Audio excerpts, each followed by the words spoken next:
Prime Minister Justin Trudeau with Toby Obed, a former student and a leader of a lawsuit that led up to the apology. VaughanThe Canadian Press, via Associated Press OTTAWA, Prime Minister Justin Trudeau offered a broad and emotional apology on Friday to Indigenous people in the province of Newfoundland and Labrador, where for much of the 20th century Indigenous children were compelled to attend boarding schools that separated them from their families and cultures and, in many cases, subjected them to abuse. In addition to the apology, the Canadian government settled a class action lawsuit and will provide about 50 million Canadian dollars to about 900 former students of the 5 schools, which endured until 1980. The decision came after a decade-long controversy over the federal government's responsibility. In 2008, Mr. Trudeau's predecessor, Stephen Harper, apologized to Indigenous people in the rest of Canada for a residential school program the federal government operated from the 19th century until 1996. A National Truth and Reconciliation Commission later condemned that system as a form of cultural genocide, because Newfoundland and Labrador did not join Canada until 1949. Its boarding school system had different origins even if it had a similar legacy. Mr. Harper's government took the view that the abuses committed there in the early 20th century were not the federal government's fault. But in the ceremony in Happy Valley Goose Bay, Newfoundland, at which victims also spoke, Mr. Trudeau said, "It's time for Canada to acknowledge its history for what it is: flawed, imperfect and unfinished." For far too many students, profound cultural loss led to poverty, family violence, substance abuse and community breakdown, Mr. Trudeau said. It led to mental and physical health issues that have impeded their happiness and that of their family. Far too many continue to face adversity today as a result of time spent in residential schools, and for that we are sorry. At the Arts Centre where Mr. Trudeau spoke, organizers had stacked boxes of facial tissues. They were put to use. Mr. Trudeau blotted his eyes and dabbed his nose with a handkerchief, and former students and others in the crowd sobbed.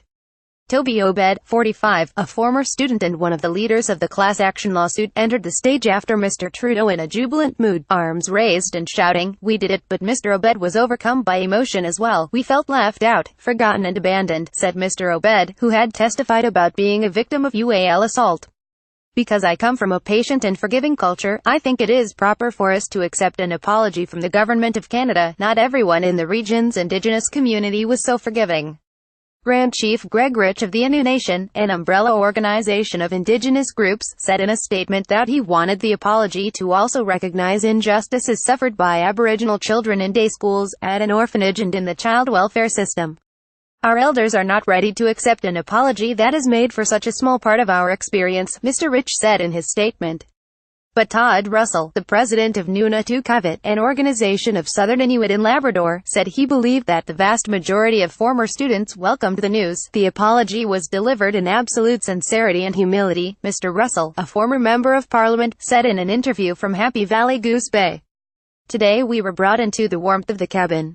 The federal boarding school system, for which Mr. Harper apologized in 2008, was one of several policies championed by Sir John A. Macdonald, Canada's first Prime Minister, to assimilate Indigenous people. While established and funded by the government, the operation of the schools was contracted out to several Christian religious denominations. In contrast, the program in Newfoundland and Labrador was much less systematic. Those schools and related dormitories were set up by Moravian missionaries or the International Grenfell Association, a Newfoundland charity established by Wilfred T. Grenfell, a British surgeon, missionary and explorer. In an email, Keating Hagman, the chairman of the Grenfell Association, apologized for not sheltering these individuals from the suffering they endured and welcomed the government's apology. The charity, which brought schooling and healthcare to remote Newfoundland communities, Aboriginal or otherwise, was largely out of the Indigenous schools by the 1970s.